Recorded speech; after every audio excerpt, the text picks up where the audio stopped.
Coming up on Network Africa. Guinea confirms 9 deaths since deadly protests began on Monday.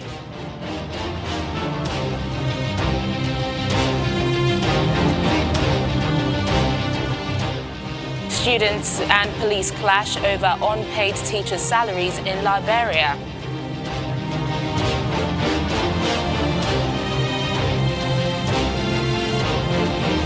Plus, peace talks between key rebel groups and the Sudanese government hit an obstacle as major groups say it will not sit down for direct talks.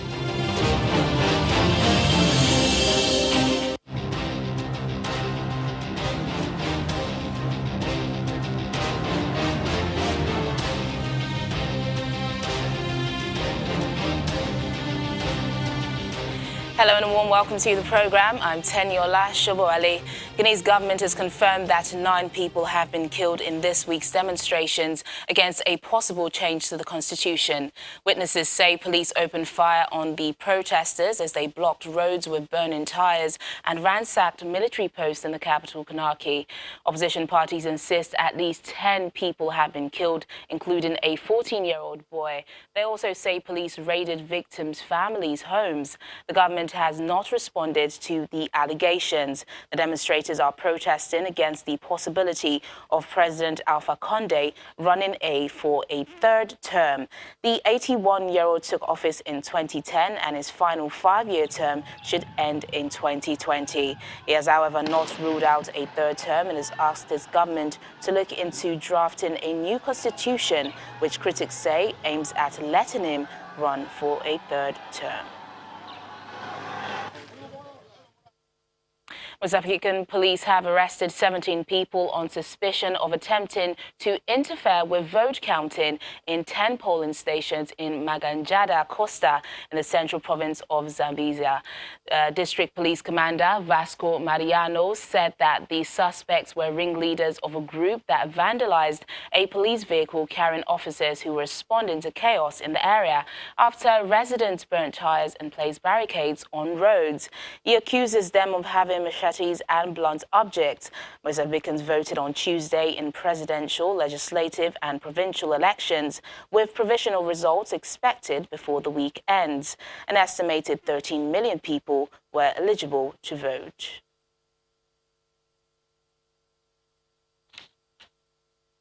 Now, peace talks between key rebel groups and the Sudanese government appear to have hit an obstacle, as one major group says it will not sit down for direct talks with Khartoum until its demands are met. The Sudan People's Liberation Movement North, a rebel group in the state of Blue Nile and South Kordofan, accuses Sudan's Rapid Support Forces, its most powerful paramilitary group, of occupying new areas and attacking and arresting traders. The SPLM-N chief negotiator says his group's preconditions to returning to the negotiating table include the release of all prisoners, the withdrawal of government forces from areas they've taken, and a halt to all hostilities. The Sudanese government has, however, denied the accusation and says it is willing to investigate. Sudan's ruling council and rebel leaders resumed peace talks on Monday to end the country's multiple conflicts, a key condition for the country's removal from the United States sponsors of terrorism list. Now, the African Union is facing a backlash after terminating the appointment of Arikana Chihombori Kuhao, its ambassador to the United States. In a letter addressed to the ambassador on October 7, AU Commission Chairman Musa Faki Mohammed said the diplomat was relieved of her position in line with the Commission's rules. Chihombori Kuhao, a U.S.-trained doctor, took up the position in 2017 and had strong views on France's occupation and hold over its former African colonies, which of course she shared publicly. The Ghanaian, who served in various capacities for the African Union before her appointment, has also voiced her disapproval of Western powers, who she says have continued to foster their policies on African government. But the African Diaspora Congress is demanding her reinstatement, saying she was fired because of influence and pressure exerted on African leaders and people by the colonial powers of Europe. However, the spokesperson for the AU chairman's office says she has come to the end of her political appointment, and to imply she was being punished for her views is not true.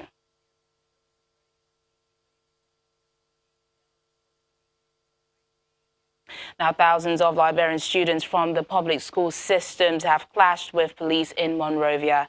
They are angered by the ongoing teachers' strike over missed salary payments. The teachers' action means the students are unable to sit their exams, and the school children are demanding the government compensate them. These students from Monrovia's public schools are out on the streets to protest the government's failure to pay teachers' salaries since July. The teachers are on a partial strike demanding full payment for the last 2 months, saying they only got 20% of their Liberian dollar salaries for the month of August. Some teachers, not all, get part of their pay in US dollars. The association says teachers will not return to work until they received the entirety of their salaries in both currencies.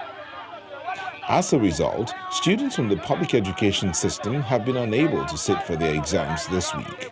No, the children getting paid, and that is why we are not taking our test. Today was supposed to be our test week. Starting test yesterday they say we were seeing a message report today that we will take test. We go to the night and say no pay, I will decide to come to school. Too much school for our teacher rent. They put on slave because when I can be working with our pay, I slave there. Students had been told that the teachers would be back in school by Tuesday after the government told them their pay was on the way. When they failed to show, they poured out onto the streets to demonstrate. The protests degenerated quickly, with some students throwing stones at private colleges and button-wielding riot police trying to disperse them. They came and saw a bunch of students in classes. They are seeing windows or 3 police officers shooting tear gas here. They affected the students about 6 wasn't they affected and at Kobo Hospital. That's the thing I want to bring back in this country. The issue that has to do with our situation. On Wednesday, the Teachers Association held a meeting with the Ministers of Education and of Finance in Monrovia's Tubeman School. The president of the MCSS, Vito Garwe, says they would not compromise on their demands for salary payments, insurance payments, and checks for teacher assistants, TA. July, there were no pay. We came here, we wanted to strike, but our administrator intervened. Said, look, I will talk. We will get to the referral authority so that they will see what to do. Since then, we've been working with the HR, we've been working with the superintendent, we've even been engaging authorities at the finance ministry, but to no avail. We had no other option. We were just tired in this wake of school openings. Teachers were not taking pay, but they were teaching others. Teachers were leaving from distances, but they never had that money to pay their way. What could we do after we have made so many interventions? No way. So the best thing was to just walk out of the class and to stay away. Many believed President George Weah, who grew up in a Monrovia slum before becoming a celebrated striker in some of Europe's biggest football teams, would bring a new dawn. Instead, he faces the same criticisms of corruption that dogged his predecessor, Ellen Johnson Sirleaf. Joining us now is Miyama Piwe, a Liberian journalist, to tell us more about this story. Miyama, thanks for joining us on the program. This is an educational crisis for the country. How are citizens, especially parents of public school students, reacting to this news? So far, the students that got injured during the protest, their parents are calling on the government to foot their medical bill to seek proper treatment. They are saying that children need to go to get examined to know what actually happened to them, because they don't want to face future problems. They are calling on the government to take full responsibility of what happened.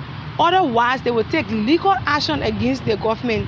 They are yet to disclose which action they will take against the government, but they are calling on the government to take full responsibility in footing the medical bill of those students who were injured during the October 15 protest.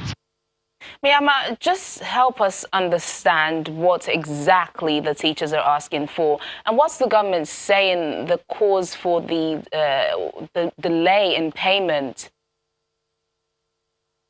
Government school teachers from across the country on October 15 dropped their trucks in demand of their August and September salaries, including those 106 teachers who were left out during the July payment.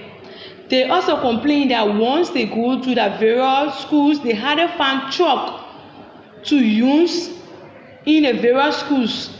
They said the government was deducting money from their salaries for medical insurance, and that which they were not benefiting from, and they called on the government to stop the compulsory deduction.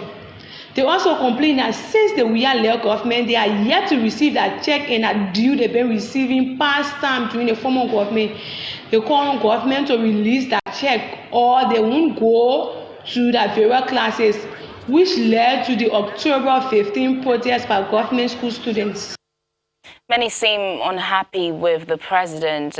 He's been accused of corruption. Have we heard anything from President George Weah or any other top official concerning this issue? President Weah, since the October 15 government school student protest, have not spoken to the issue yet, but authority from the Ministry of Finance have disclosed that August salary have been taken care of already, and September is in process. Very shortly, teachers will receive alerts on their phones for their September salaries.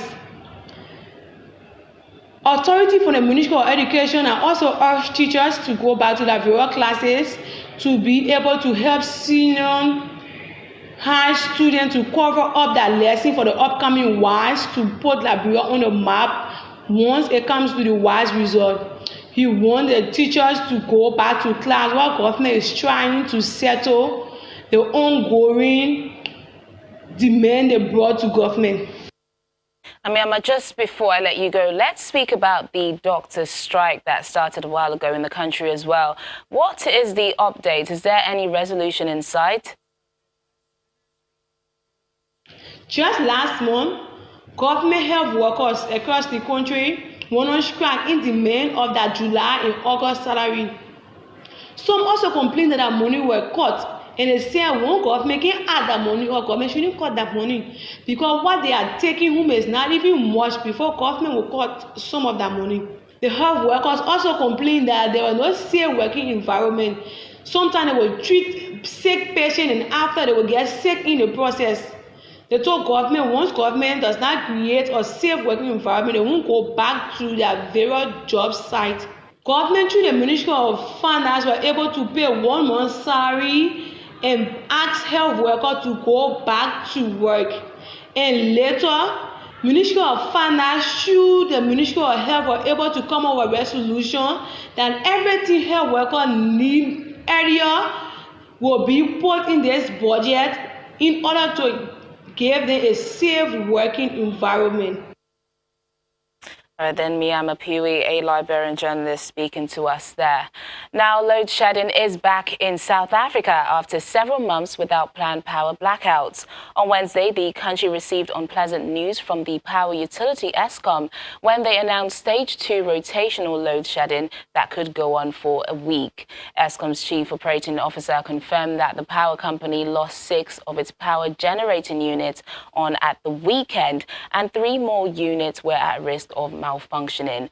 This news comes as students across South Africa are writing their final exams. Businesses that do not own generators are affected as well. And South Africans are also complaining that this is short notice. In a statement, Eskom's acting group chief executive, Mr. Jabu Mabuza, said unplanned breakdowns are currently above 10,500 megawatts, impacting Eskom's ability to meet current demand. He says in order to protect the power utility from collapsing, a total of 2,000 megawatts is required to be loaded throughout the country today. The rotational load shedding is set to go on from 9 a.m. till 11 p.m. daily. Eskom has urged its customers to save electricity. About a month ago, the power utility reassured citizens that it had no plans to implement load shedding anytime soon. Still ahead on the program, we check out this high-tech jacket that allows deaf people to feel music.